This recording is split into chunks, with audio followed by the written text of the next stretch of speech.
All right.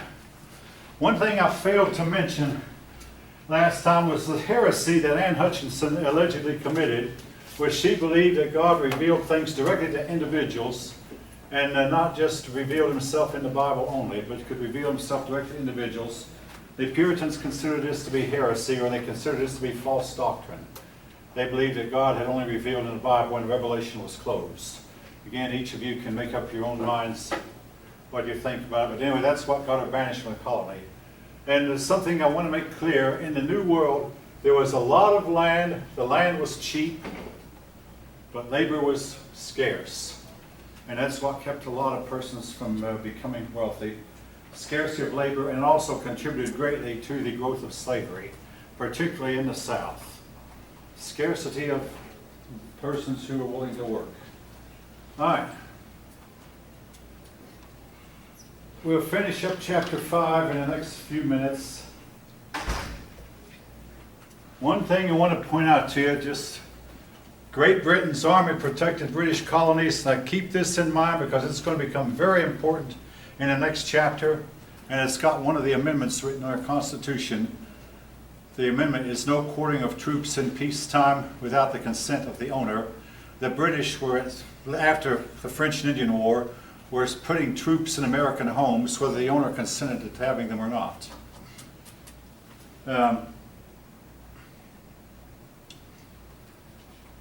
Russians were threatening Southern California, and again, the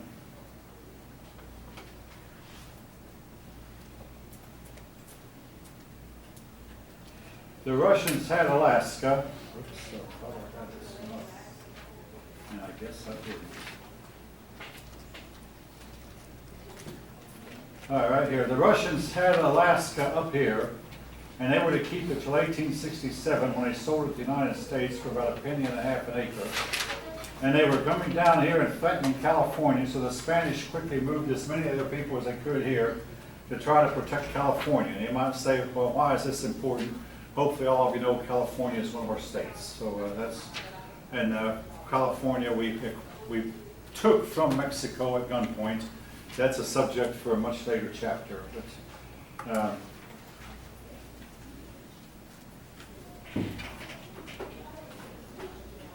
all right.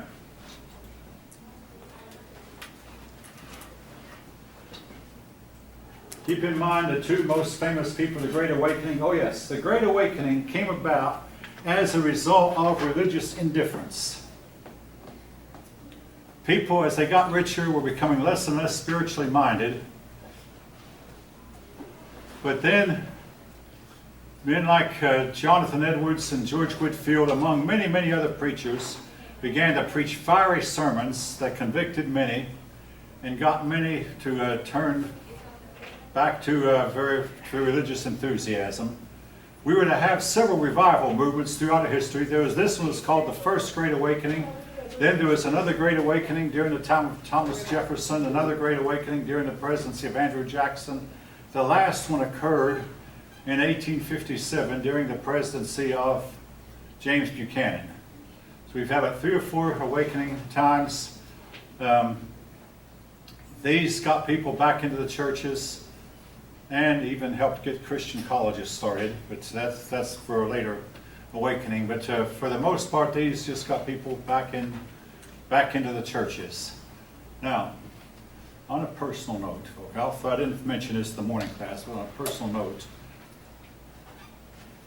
there was a YouTube video going around that Christianity is going to slowly die out and it cannot recover. We'll see if that proves to be true. That's what some people thought in the 1750s or so. And then in came men like George Whitefield and Jonathan Edwards, and Christianity had a big revival. All right. Both Spain and France would not allow Protestants into the New World, and folk, this is what destroyed them as far as being able to control getting a large group of people in the New World. Particularly, this is one reason why France wound up losing most of its territory in the New World. if France would have allowed its Protestants into the country, and if Spain would have allowed its Protestants, they would have gotten thousands or tens of thousands more colonies than they did. As it was, Great Britain became a Protestant nation. Of course, it allowed its Protestants and Catholics both to come over. So persons in Great Britain were not restricted by religion from coming over. So that's why Great Britain wound up getting the most colonies, the most colonists in North America. So the populations of the New World, the Europeans in the New World remain small, except for the 13 British colonies. They got a whole lot of people coming in to this area here. And also, in addition to persons coming in, a lot of the women, particularly women living north of Pennsylvania, New Jersey, and northward, would have 10, 12, 13 children. And this made for a large population increase also. Okay, moving on to chapter 6 then. British Empire and Colonial Crisis. This focus chapter is about the events that were leading up to the Revolutionary War. Now, as is the case of a lot of what you might call civil wars, now we don't call the Revolutionary War a civil war, but it was a war of the colonies against their mother country. Thomas Hutchinson was a great-great-grandson of Anne Hutchinson. Being fifth-generation American, he was fairly established, and his ancestors had developed a good bit of wealth. And when Anne Hutchinson was banished from the Massachusetts colony, his great-grandfather was not banished. Just Anne and her husband and her one remaining daughter were all that were banished. So anyway, his ancestors remained there in the Massachusetts colony. He became governor of Massachusetts eventually. Here's what happened. He was loyal to Great Britain, but at the same time, he wanted to be a popular colonial governor. He could not be both. He believed it was his duty to keep Great Britain in charge of the colonies, but that made him extremely unpopular. He just could not see the American colonies becoming independent. All right. Again, you'll find this in the opening vignette of chapter 5. Chapter 6. Ignore that chapter 5 up here at the top. It's actually chapter 6. The French and Indian War. In Europe, it's known as the 7 Years' War because it lasted, at least in parts of the world, it lasted for 7 years. The dates there indicated might have lasted 9 years, but it's called the 7 Years' War. We call it the French and Indian War because it was a war of the colonials against the French and Indians. Most of the Indians sided with the French. We'll talk about why in a minute.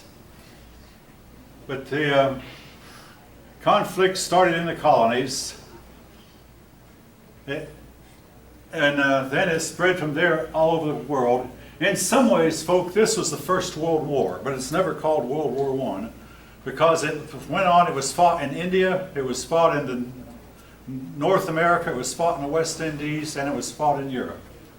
So fought on about at least 3 different continents, as well as being fought in Europe. Now, here is the start of it. It started over dispute in the New World. There was a dispute in the Ohio Valley. Now, this region right here. Now, all of you, I think, may know that today this area is part of Pennsylvania. But Pennsylvania did not extend this far west, so this area was called the Ohio Valley. You may or may not know that in Pittsburgh, 2 rivers come together to form a third. The Monongahela and Allegheny River comes together to form the Ohio River. So that's why this area is called the Ohio Valley. But anyway, this was a strategic area. A lot of trade went on. The French were trading with the Indians and trading for a big profit. And also, some of the people in Virginia felt like the Indians were being cheated, not knowing much about trade the way Europeans traded. Anyway, again, the French didn't have as many colonists in the world as in the New World as did the English. Well, colonial traders began to move into this area and sell their wares, and they undersold the French. Indian loyalties began to shift from the French to the colonists. Well, the French began to shore up the place by building a series of forts in the region. The most famous fort, the fort we'll talk about most, is Fort Duquesne. Fort Duquesne, you won't find it on a map today. Today this area is called Pittsburgh.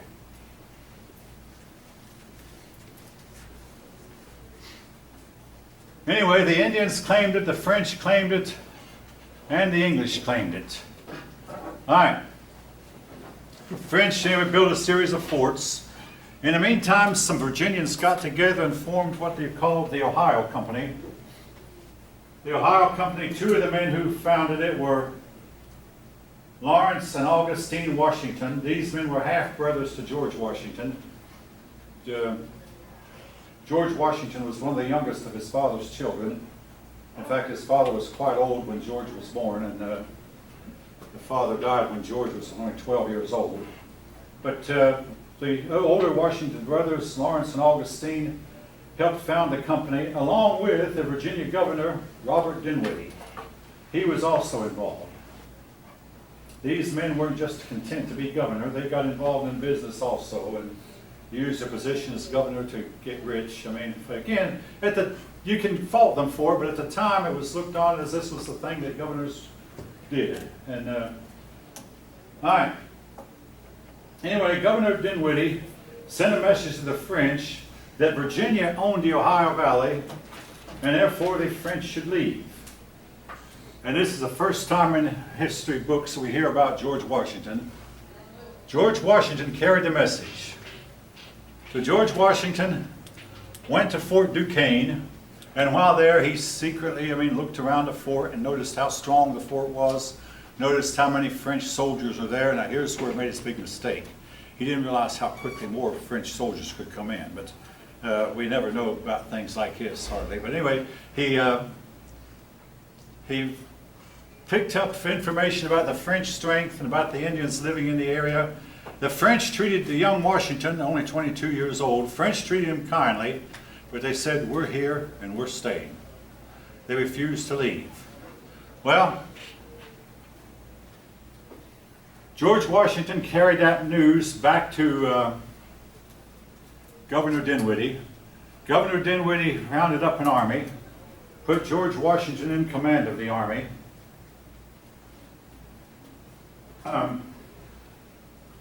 Washington marched to Fort Duquesne. He had a force of about 160 men. Nothing went as planned. 40 Mingo Indians joined George Washington's force. That meant that Washington now had about 200 men.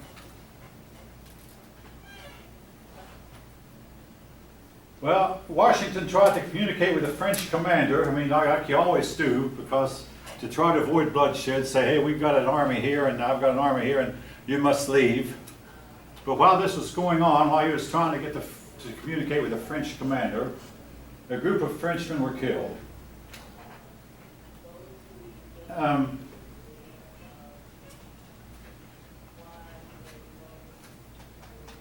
Actually, a group of Frenchmen were wounded. Then the Mingos scalped to finish killing the other wounded Frenchmen. This, of course, meant that Fort Necessity sent word for other Frenchmen to arrive, a bigger army of soldiers. Washington realized he was in serious danger, so he ordered a fort constructed named Fort Necessity. But the Indians, the rest of the Indians, except these 40 Mingo, would not side with the Virginians, and a very large army of French arrived. And for the one and only time in his life, Washington surrendered. Nothing could do. His force of about 200 men were not enough to handle a large French army, and his Fort Necessity could not hold him. So for the one time in his life he surrendered. Now, I want to digress here a little bit. If you look at George Washington's battle record, it won't impress you. Won 4 victories and lost something like 14 in the battles in which he was in charge of. Napoleon won at least 40 victories and lost about 4 or 5. But one difference is, if I'm comparing Napoleon to Washington, because both men lived about the same time, Washington won his last battle. Napoleon did not. Very serious difference. Napoleon goes down in history as a loser. Washington goes down in history as victorious. Anyway,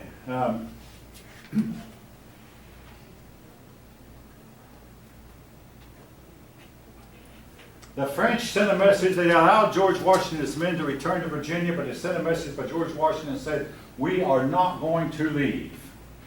So the French and Indian War had begun. Meantime, for the first time in history, some people got together to try to unite the colonies. Up until this time, the Pennsylvania colony had dealt more with Great Britain. The Massachusetts colony had dealt more with Great Britain. The South Carolina colony dealt more with Great Britain. These colonies would sometimes deal with the West Indies, but they didn't deal much with each other. There had been no move to unite them. But Hutchinson and Franklin and Ben Franklin proposed the Albany Plan of Union.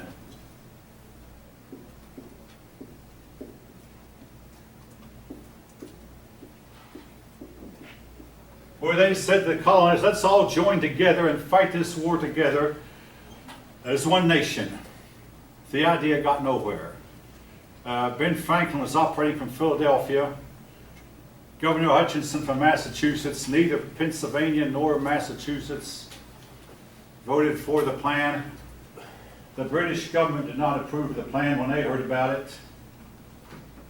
So the Albany Plan of Union fell through it, but it goes down in history as the first attempt that we know of to get the colonists to pay attention to each other, as it was the colonists had more ties to Great Britain and the West Indies than they did to each other, or had up to this point.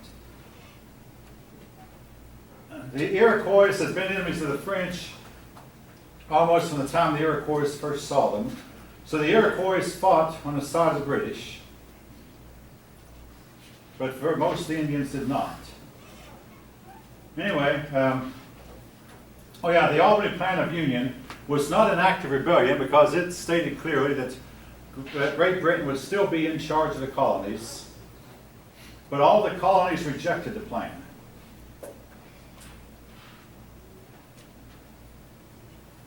The Indians attended the conference and they took gifts from the, but they left without promising to fight for the British. All right, the British sent General Braddock.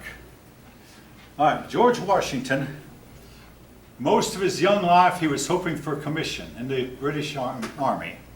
Up until this time, only one colonial had ever been given a commission, the rank of major. And George Washington was hoping to be the second person to get a commission. Now, you may know or may not know, he never got his commission for the British Army. But he was promised it by General Braddock. General Braddock told him, as soon as this battle is over, I'll give you your commission. Probably would have commissioned him initially as a lieutenant. But General Braddock did not live to fulfill the promise. Massachusetts and New York were sending armies to fight also, but they did not arrive at Fort Duquesne in time. Anyway, George Washington tried to tell General Braddock, now, hey, listen, you have not fought here in this wilderness before. You don't quite know how to fight it. Braddock said, me and my ancestors have been soldiers for generations, and I'm a general in the British Army. I know how to fight. General Braddock ordered that a road be cut so that his wagons and cannon could move through the undergrowth, could move through the woods. As when General Braddock and his men got close to Fort Duquesne, all of a sudden the area around it became alive with gunfire. The British soldiers could not see who was shooting at them. Now, if they had training in anti-guerrilla tactics, they would have known that what they should have done was charge, like we had to train our men to do it in the Vietnam War. The Britishers should have just charged right into the thickets, into the brush, and among the trees. That was the thing to do under these conditions, but instead, they looked around for leadership. General Braddock was dead. George Washington then took command and tried to rally the troops. The troops could not be rallied. Now, there is a story, and some people say this story can't possibly be true, but others say it is. George Washington had 2 horses shot out from under him. His coat showed that he had been hit by bullets 4 times. His coat had 4 bullet holes in it. And many years later, when George Washington was president, an old Indian chieftain came to him and said, "Listen, you must be immortal. I mean, I know I fired about 15 times at you that day, and you never would drop down." Anyway, George Washington didn't fall, but the British were thrown into panic. Now, I'll throw this in as a little aside. Daniel Boone was there. Now, Daniel Boone did not impress the British. He only weighed 133 pounds, but Daniel Boone thought, oh, they'll like my knowledge of the outdoors and my knowledge of the woods, and they'll make me a scout. Instead, they put him to the lowly job of being a mule truck driver, and he had to drive a mule train. Daniel Boone kept a journal. The journal tells us that he doesn't say in his journal what he did when the battle started, but he got close to Fort Duquesne with the rest of them. 4 days after the Battle of Fort Duquesne began, Daniel Boone made another entry into his journal. He was in North Carolina. Now, a man can get from Pittsburgh, Pennsylvania to North Carolina in 4 days, but he has to be pumping himself pretty hard. We think Daniel Boone took off from the battle as soon as the battle started and didn't stop running until he got all the way to his home in North Carolina. This is a man known for bravery, but then again, being led by a man like Braddock, who did not know what he was doing in the wooded area of Pennsylvania, you can't say you can't blame Daniel Boone. And when the news reached the armies that were coming in from Massachusetts and New York, they turned back. I mean, they knew they didn't have a chance without General Braddock. You know, if General Braddock would have slowed down, waited for the armies from New York and Massachusetts to come in, and then advanced with scouts around carefully to make sure that there were no British snipers, no French snipers ahead of him, the outcome might have been different. As it was 2 years before the British could mount an offensive. The colonies would not unite to help each other. The Indians began to believe the French were certain to win, so they sided with the French. Well, this went on for a while, but after 2 years, William Pitt became, now I've got Secretary of State here, don't worry about that, he actually became Prime Minister. This is the William Pitt whom they named Pittsburgh after. When Fort Duquesne was captured, the British took over and they named it Pittsburgh instead. So when you hear the city of Pittsburgh, you might think of William Pitt. Anyway, William Pitt made an all-out effort to win the war. He had his armies go from one French fort to another and take them. Eventually, he had his men go up to Montreal. And there on the Plains of Abraham, just outside of Montreal, a battle occurred in which John Wolfe, the British general, captured Quebec, and for all practical purposes, the French were defeated in North America. Now, this story of John Wolfe, somewhat fascinating. James Wolfe. The French general was a man named Montcalm. Both men had 2 things in common. They both died in the battle, and they both died saying, "I die happy." James Wolfe said, "I die happy knowing I have won the battle, and even though I won't live to see the city fall, I know that my side is going to win." Montcalm said, "I am glad I won't live to have to see the city fall. I die happy." Both men said the same thing on their deathbed, or as they were dying. There was still some fighting after after Quebec was captured. Montreal was also captured. There was still some fighting in the West Indies and Cuba and Europe and India. The Treaty of Paris in 1763. Now, make note of this, folks. There were two treaties of Paris. One in 1763 and one in 1783, 20 years apart. The one in 1763 ended the French and Indian War. The one in 1783 ended the Revolutionary War. Both of them were signed in Paris. Both of them ended wars. Now, as a part of the peace treaty, Canada was given to Britain. You might notice on this map, this was all part of the province of Quebec here, but it was French.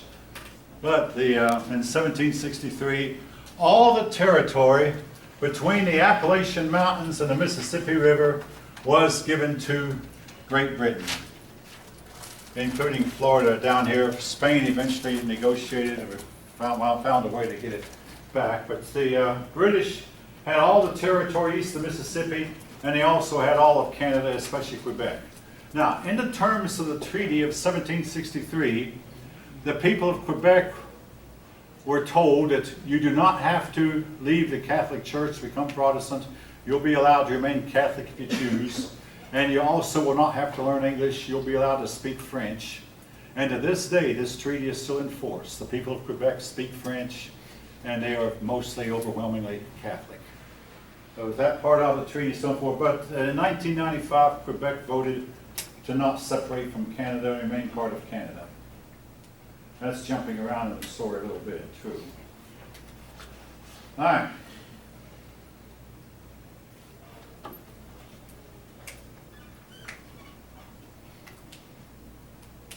Now, as Spain got the territory west of the Mississippi, Cuba was returned to Spain. Again, Spain had fought on the side of the British. But some of the West Indies islands were returned to France. And that is why France, keep in mind, France was to keep the part of the island of Hispaniola. It was the nation of Haiti. France kept the nation of Haiti. And that's going to become important later because Haiti had a slave rebellion and the French were not able to put it down, which we'll talk about later. Anyway, the French were out of the way as a threat to the British colonies. The Indians came in and they became a threat to colonies. The Treaty of Paris had no Indians attending it, and all Indian claims were completely ignored, and all the North American lands were assigned to the British. Again, with the Indians having no say-so. The Indians then had to contend with people from the colonies expanding into their lands, and they fought about it. They fought long wars. Morally, the Indians were justified in fighting for two good reasons. Number one, the land was theirs first, and number two, the white man was not keeping his treaties. Hear this from a white man, but it is so. But on the other hand, the fighting was suicide. The Indians had no chance to win.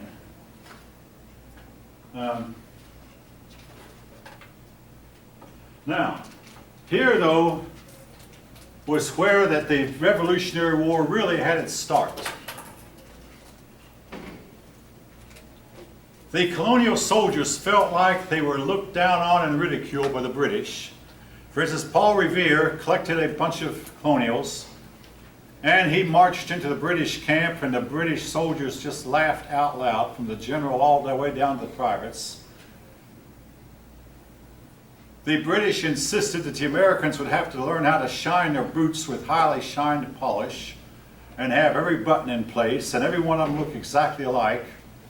The colonials could not understand this. I mean, hey, why is this so important that we all look so much alike? There's a psychological effect of this. But one day Paul Revere went to a British officer to ask the British officer, why is it so important that we have our shoes all shine? The British officer appeared to not even know. But it does make an impression on the enemy when the troops look like they're all together, all of them uniform, and all of them, it can put fear in the hearts of the enemy. It's psychological. But anyway, the colonials did not understand this, but also the colonials were looked down on with contempt, made fun of, and they felt like they had been treated badly by the British, given the most menial jobs like driving mule trucks like Daniel Boone was given the most menial of jobs, and they felt like their talents had not been appreciated. Also, the colonials took a certain part of territory from the French, which was given back to the French in the Treaty of Paris. Now, folks, this is a way that negotiations often goes, but